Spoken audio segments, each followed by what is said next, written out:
जय श्री राम मित्रों, आज मैं आप लोगों को एक ऐसा वृक्ष के बारे में बताऊंगा। इस वृक्ष को छूने मात्र से सारे दुख दर्द दूर हो जाते हैं। इसके दर्शन मात्र से किस्मत चमक जाता है।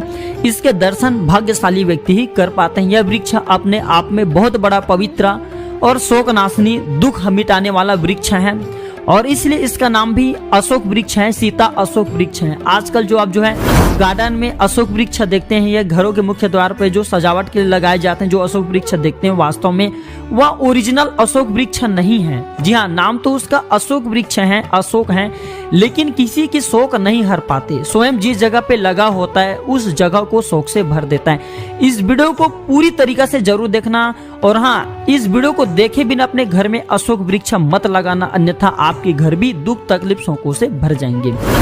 यह वृक्ष जो आप हमारे वीडियो में देख रहे हैं ये ओरिजिनल सीता अशोक वृक्ष है और यही वृक्ष के नीचे में माँ सीता बैठ करके जो है भगवान श्री राम का जो है इंतजार किया था। और ये जो है अशोक वाटिका में रावण जो है लंका में माँ सीता को इसी वृक्ष के नीचे में रखा था। इस वृक्ष के नीचे में माँ सीता काफी लंबे समय व्यतीत किए हैं। तो जो सीता अशोक वृक्ष है, सीता अशोक वृक्ष है, इसके मैं फायदे बताना चाहूंगा इस वीडियो में। जो सीता अशोक वृक्ष है इसमें जो है फूल लगते हैं, फल आते हैं, लेकिन जो अशोक वृक्ष होते हैं जो कि हम गार्डन में लगाते हैं इसमें फूल नहीं आते। ये वास्तव में अशोक वृक्ष नहीं है, ये दुख तकलीफ को नहीं हर पाते। लेकिन हमारे जो वीडियो में देख रहे हैं ये सीता अशोक वृक्ष ये दुख तकलीफ हरते हैं। वास्तव में अगर इसका नाम देखा जाए तो सीता अशोक वृक्ष नहीं है, इसका नाम है शीत अशोक वृक्ष, लेकिन संधि विच्छेद न करने पर इसका पूर्ण नाम आता है सीता अशोक वृक्ष। शीत का मतलब होता है ठंडा प्रकृति।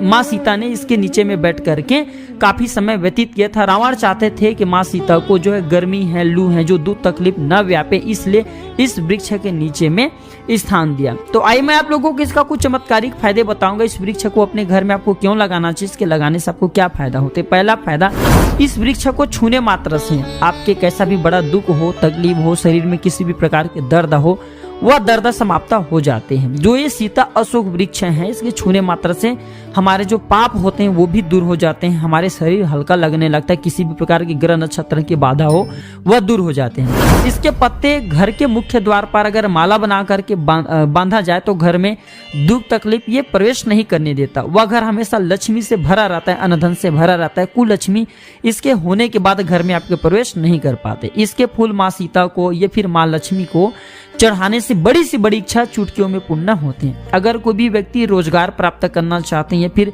रोजी रोटी में तरक्की करना चाहते हैं, ऐसे व्यक्ति जो मनचाहा नौकरी प्राप्त करना चाहते हैं, ऐसे व्यक्ति को इसके जड़ के माला बना करके 11 दिन तक पानी में आपको डालना है, बिल्कुल ही आपको नौकरी प्राप्त होगा। एक उपाय और बता रहा हूँ धन प्राप्ति करने के लिए। जो इसके बीज होता है, जी हाँ, इसके 5 बीज को लाल कपड़े में बांध करके व्यापारी स्थान में रखने से तेजी से धन की प्राप्ति होती है, या फिर धन पेटी में या तिजोरी में रखने से तेजी से धन आता है, या फिर इसके जो बीज होता है इसे ताबीज में भर करके पहन सकते हैं। इससे भी हमारा अध्यात्म उन्नति होता है। सीता अशोक वृक्ष अपने घर में अवश्य लगाए मित्रों। जहाँ पे लगा होता है उस जगह को मंगलकारी कर देता है। उस जगह पे हमेशा मंगली कार्य होते हैं। उस जगह को यह पवित्र कर देता है। उस स्थान पे स्वयं लक्ष्मी आकर के विराजमान होती है, लक्ष्मी प्रवेश करती है।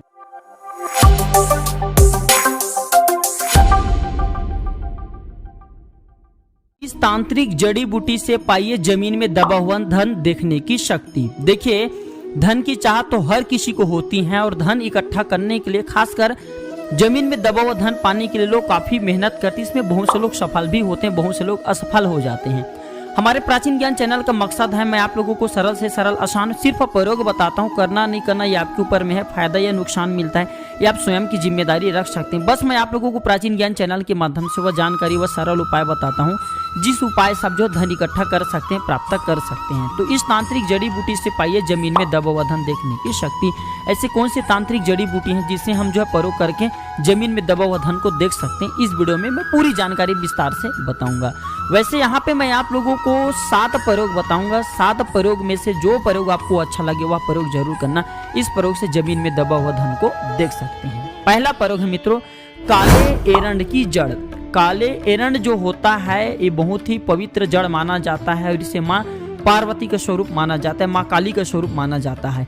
काले एरण की जो जड़ होता है, जिसे हम कास्टा ट्री भी बोल सकते हैं, ब्लैक कास्टा ट्री, तो जो काले एरण की जड़ होता है, अगर इसे घिस करके इसी के तेल के साथ में लगाया जाए तो 7 पाताल तक दबा हुआ धन को देख सकते हैं, ऐसा हमारे प्राचीन ग्रंथों में लिखा है। इसके साथ ही जो गुंजा होता है, जो सफेद कलर की गुंजा होता है, इसे रवि पुष्य नक्षत्र में ला करके मधुरस के साथ में इसे घिस करके नेत्रों पर अगर अंजन किया जाए, नेत्रों पर कहा जाए काजल की भांति लगाया जाए, तो इसे भी कौन से हिस्से में कौन सी जमीन में दबा हुआ धन, इसे अपने नग्न आंखों से बहुत आसानी से देख सकते हैं। इसके लगाने के बाद दिव्य शक्तियां भी, जैसे कि भूत हैं, प्रेत हैं, देवी देवता हैं, ये भी दर्शन होने लगते हैं। इसके साथ ही नीम का जड़ है, नीम की जो जड़ होता है काफी कहा जाए कड़वा होता है, तो नीम की जड़ खा करके अगर जमीन में दबा धन के स्थान पर जाया जाए तो जो नीम का जो तासीर है कड़वा है, इसे खाने के बाद जिस हिस्से में जमीन में दबा हुआ धन होता है उस हिस्से में मीठापन लगने लगता है। इसके साथ ही मदार की जड़, मदार की जड़ को मुख में धारण करने से और शिव बीज मंत्र का ध्यान करने से, या फिर कहा जाए एक लक्ष्मी स्तोत्र के मंत्र आते हैं, उसका भी ध्यान करने से जमीन के अंदर दबा हुआ धन की आभास होने लगता है। इसके बाद मित्रों आता है शंख पुष्पी की जड़। शंख पुष्पी जो शंख पुष्पी पौधा होता है, बहुत ही पवित्र पौधा है मित्रों। तो शंख पुष्पी की जो जड़ होता है, इसका भी नेत्र पे अंजन करने से जमीन में दबा हुआ धन को अपनी नग्न आंखों से देखा जा सकता है। एक उपाय और बताना चाहूंगा, हल्दी से जमीन में गड़ा धन जहां पर, वहां पे हल्दी का छींटा मारने से, जो हल्दी का स्वाभाविक कलर होता है पीला, जहां पे जमीन में दबा हुआ धन है तो जो हल्दी होता है पीला कलर का होता है, तो ये पीला कलर से चेंज होकर के हल्का से मेटमेला गेरू कलर का हो जाता है। तो ये 6 से 7 प्रयोग बताया हूँ, यह 6 से 7 प्रयोग में से जो प्रयोग अच्छा लगे वह प्रयोग को अपना करके आप भी अपने नग्न आंखों से या फिर इस तांत्रिक जड़ी बूटी के माध्यम से जमीन में दबा हुआ धन की प्राप्ति कर सकते हैं।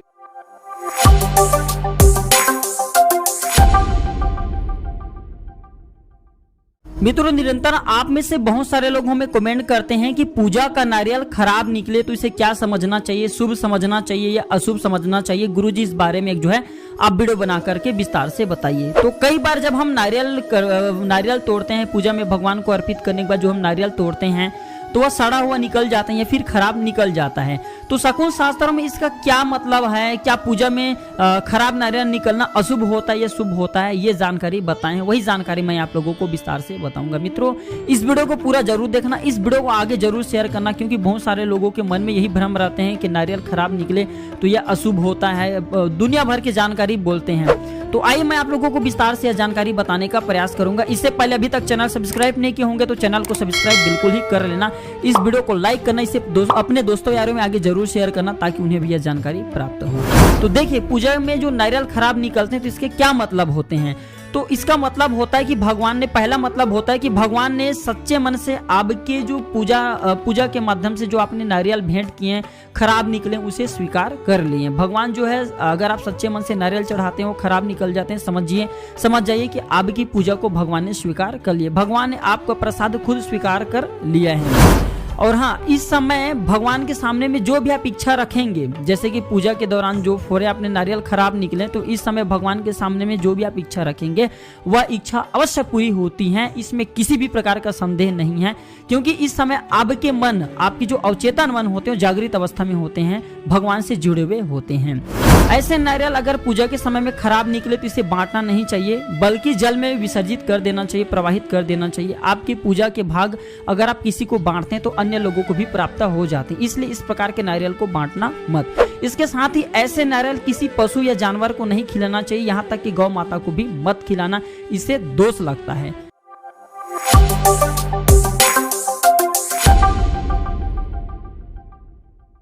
कहते हैं ना कि धन से धर्म है, इसलिए देव, दानव और मानव सभी लोग धन प्राप्ति करने में बेजोड़ मेहनत करते हैं, धन प्राप्ति करने में लगे होते हैं। धन है तो व्यक्ति की इज्जत है, लोग रिस्पेक्ट करते हैं। जो जितना ज्यादा धनवान होते हैं लोग उतना ही ज्यादा रिस्पेक्ट करते हैं, इज्जत करते हैं। अगर आप धनवान नहीं है, कितना भी गुणवान व्यक्ति क्यों ना हो, गुणवान होने के साथ साथ अगर आपके पास में धन नहीं है तो धन के अभाव में आपको जितना इज्जत मिलना चाहिए उस यह समाज में इज्जत नहीं मिल पाती। क्योंकि मित्रों, यह कली काल है और कली काल में धनवान बनना बेहद जरूरी है।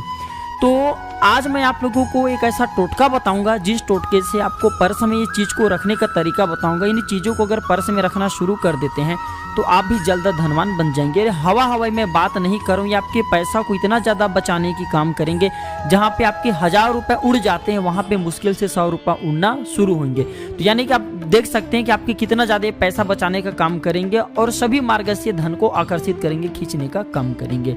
तो मित्रों, जो लाल मिर्ची होते हैं इसके टोटके के बारे में आपने जरूर सुना होगा। जो बच्चे को नजर दोष लगते हैं आज भी ग्रामीण इलाकों में, तो लाल मिर्चा और नमक डाल करके उतारा किया जाता है। तो जो टोटके होते हैं 100% अपना प्रभाव दिखाता है। ये गरीबी है, निर्धनता है, बहुत सारे समस्याओं को दूर करने के लिए अलग अलग टोटके का समाज में प्रयोग किया जाता है। तो मैं आप लोगों को पर्स में रखने का कुछ आसान तरीका बताऊंगा, कुछ ऐसे चीज़ों को बताऊंगा जिस चीज़ों को पर्स में आज ही रखना शुरू करते हैं तो आप खुद यकीनन देखना आपके जीवन में परिवर्तन आना शुरू हो जाएगा। पहला है मोरपंखी का पौधा।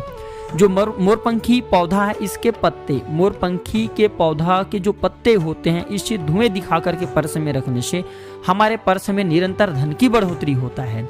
अपने पर्स में मोर के पंख भी आप रख सकते हैं। मोर के पंख को बहुत ही पवित्र माना जाता है। भगवान कृष्ण स्वयं मोर पंख अपने मुकुट में धारण किए। ये पवित्र होने के कारण ही भगवान कृष्ण इसे धारण किए हैं। ये जिस स्थान पे होता है उस स्थान को पवित्र कर देता है, नकारात्मक शक्तियों से हमें बचाता है।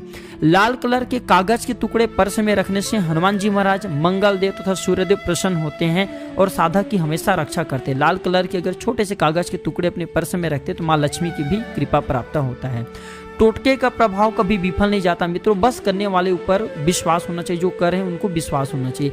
जो बुजुर्ग आपको पैसा दे देते हैं, पुराने जो बुजुर्ग हैं या फिर आपके घर में रहने वाले जो होते हैं ना रिश्तेदार में, बहुत से लोग हमें पैसा देते हैं, तो इस प्रकार के पैसे को खर्च नहीं करना चाहिए, बल्कि इस प्रकार के पैसे को उनके आशीर्वाद स्वरूप मान करके हमें अपने पर्स में रखना चाहिए। निरंतर हमारे धन में बरकत कराने का काम करता है।